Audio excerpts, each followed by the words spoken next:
Good morning and welcome to your Fast Track to 7. My name is Alex Larson. Well, 2 people are hurt this morning after a crash in Roseau County last night.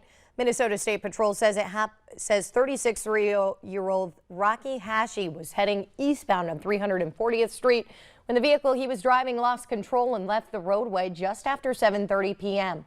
Both Hashi and his passenger, 58-year-old Joseph Stish, are suffering non-life-threatening injuries because of that crash. State Patrol says alcohol was a factor. And also new for you this morning, a burst underground pipe at the Meadows Rehab Center on South University Drive in Fargo has resulted in major flooding inside of the building. It happened just before 2 this morning. Officials are working to remove all of that water, but it's not clear right now how long that's going to take. According to the building administrator, this is the second time in 2 weeks they've had an issue with the water main. The water line to the sprinklers has been turned off, but water to residents will be kept on. Staff at the Meadows say there's no danger to anyone inside of the building. The Otter Tail County Sheriff's Office says a motorcyclist is dead after being involved in a crash just before 5:15 last night in Dunn Township, Minnesota. The initial crash report says the driver was wearing a helmet and other protective equipment like a jacket and gloves. Alcohol is not believed to be a factor. And another motorcyclist is seriously hurt after hitting another vehicle at the intersection of 32nd Avenue South and County Road 5 in Grand Forks. The North Dakota Highway Patrol says the crash happened just before 8:30 on Saturday night. The crash report says the motorcyclist, now identified as 35-year-old Nicholas Minsky of East Grand Forks, ended up hitting a Pontiac after the Pontiac slowed at the stop sign and continued through the intersection. Charges are being considered for the driver of that vehicle. 3 out of the 4 people in the Pontiac are suffering minor injuries. The crash remains under investigation by Highway Patrol.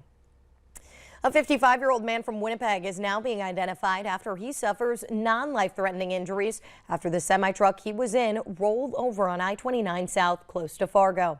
That crash happened just after 2 a.m. yesterday. The North Dakota Highway Patrol says 23-year-old Sukhvir Singh of Winnipeg was driving the truck and mistook the shoulder for the 13th Avenue South exit and then drove off the road. After entering the ditch, the truck's trailer caused the semi-truck to overturn onto its side.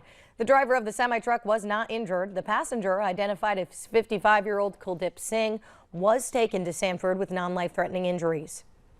The U.S. House Agriculture Committee completed their markup on their farm bill and passed it along party lines a couple weeks ago. Recently, there's been some movement on the Senate side, too. Senator John Hoeven says the framework for the bill is a lot like the one that passed through the House Agriculture Committee. Hoeven says Senate members think the House version is good and just needs to get across the House floor. But he also believes there's more work to do. If we can get Chairman Stabenow to work with us on the framework that we've laid down now in the Senate and essentially the bill that's in the House, we can get to something that we can pass on a bipartisan basis. But that's the key right now, is that she addresses those things that we've laid out as absolute priorities for our farmers and ranchers that have to be in the Farm Bill in order for it to pass. Hoeven says he's hopeful that this can get done soon. However, he says it's not going to be by the September deadline, more likely by year's end. He says if they can't get to that deadline, they're going to have to pass another extension.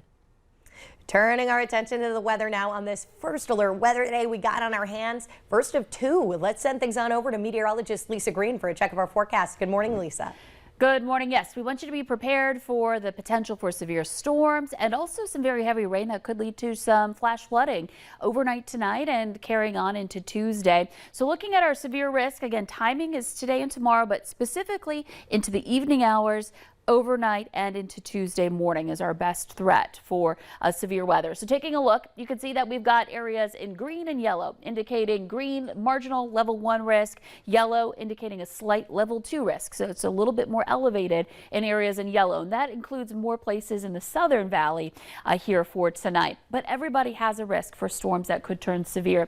And in some of our strongest severe storms, here's what we're looking at: the potential for hail up to golf ball size and and wind gusts to 70 miles per hour. And again, I want to stress that risk for flooding. We do have a flood watch for many places in the valley. Tornado, low risk, but still something that you have to consider anytime you have severe thunderstorms here. So here's a look at the latest. We've got radar showing some green on the map in the south and east, and a little bit up to the north and west as well. But in general, most of our precipitation and the intense part of this system has skirted by to the south of us with this particular round. You can see those strong storms in southern Minnesota, back into Iowa, and back over toward Nebraska and South Dakota. So this round's moving eastward. It's not again until later tonight that we see the next round push into the southern valley first and then kind of make its way northward and develop overnight too. Here's a look at Fargo. You can see we're a little bit overcast. We're at 60 degrees, the sun trying to shine through. Actually just got an update at the bottom of the hour. We're now at 61. At 55 in Grand Forks, we're looking at 50s across much of the valley, and the wind is a lot lighter here this morning. Taking a look at our hour-by-hour planner, temperatures getting into the 70s this afternoon for Fargo. Not everybody does, especially if you're in one of the areas in the south seeing a little bit more drizzle going on. You'll be more likely in the 60s, and again, wind on the lighter side. So again, a reminder, first alert weather days today and tomorrow. We might have our sleep interrupted tonight. Make sure you have ways to be alerted if a severe storm is developing and heading into your area. Once this clears, I think our quieter day this week will be Wednesday on Juneteenth. And then heading into the summer solstice on Thursday, we'll have a chance for some storms moving in later in the day and Friday. So again, just more active weather ahead in the forecast with some small breaks in between in your extended planner. Yeah, weather-wise, we're looking at a pretty busy week. Yes, and it's starting off with a bang today and tomorrow with that threat for severe weather later on. Started at 100, I guess. I guess so. Thank you, Lisa. Well, we've got a traffic alert for drivers in West Fargo today. Starting today, the Center Street underpass south of 7th Avenue Northeast is going to be closed for concrete pavement repair. Drivers can use 9th Street Northeast as a detour route. That work is scheduled to be done by July 1st, pending weather conditions. Drivers in the area are asked to plan accordingly. And another traffic alert for drivers in West Fargo. Starting today, 7th Avenue East is going to be closed to through traffic from 3rd Street East to 9th Street East for utility work by a private contractor. Officials say residents will have access to their homes and driveways during the project, and it's expected to take 4 to 6 weeks pending weather conditions. Drivers can use a detour route on 4th Avenue East from 2nd Street East to 7th Street East. And a traffic alert for drivers up in Grand Forks today. Starting today, University Avenue will be closed at the North 42nd Street intersection. Crews are going to be making repairs to the traffic signals at this intersection, and that's going to cause the traffic signals to come down for a short period of time. Officials say there are going to be various lane closures in the area while crews make the repairs. This project is expected to be done by mid-July, weather permitting. And the 4th annual Roger Maris All-Star Week officially starts up today. All-Star Week will see events at various locations throughout the Fargo-Moorhead area. Big week. Events include free youth sports clinics. Those are going to be happening all week. 100% of funds raised during All-Star Week will stay local and help support Sanford Roger Maris Cancer Center, going right back into the community. An official kickoff event is happening today at the Fargo Park Sports Center at 11 a.m. For more coverage on this event, you can tune on in to Valley News Live Sports with Devin Fry. Valley News Live at 6 and 10 tonight.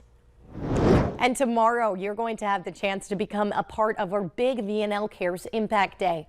This time, we're highlighting the Great Plains Food Bank. You can head on over to our website to watch stories on the many ways they serve our community. And you can donate right now by scanning the QR code up on your screen or by heading on over to valleynewslive.com and clicking on the VNL Cares button on our homepage to make a difference for members of our community. And your mom likely told you to eat your vegetables while growing up. Well, let today serve as a reminder to do just that since it's National Eat Your Vegetables Day. The health benefits to eating veggies are numerous, including to help control blood pressure, lower cholesterol, and a lower heart disease risk. You can celebrate by starting off your day by mixing spinach into your eggs for breakfast, enjoying a veggie salad for lunch, and a delicious side of roasted veggies at dinner, or even a veggie smoothie. Why not? The possibilities are endless. Well, the Today Show and CBS Mornings are just about to start, but the Valley Today rolls on. More live up-to-the-minute news and weather coming up right now on the Fargo CW. But if you're heading out the door, we'll catch you back here tomorrow. My name's Alex Larson. Take care.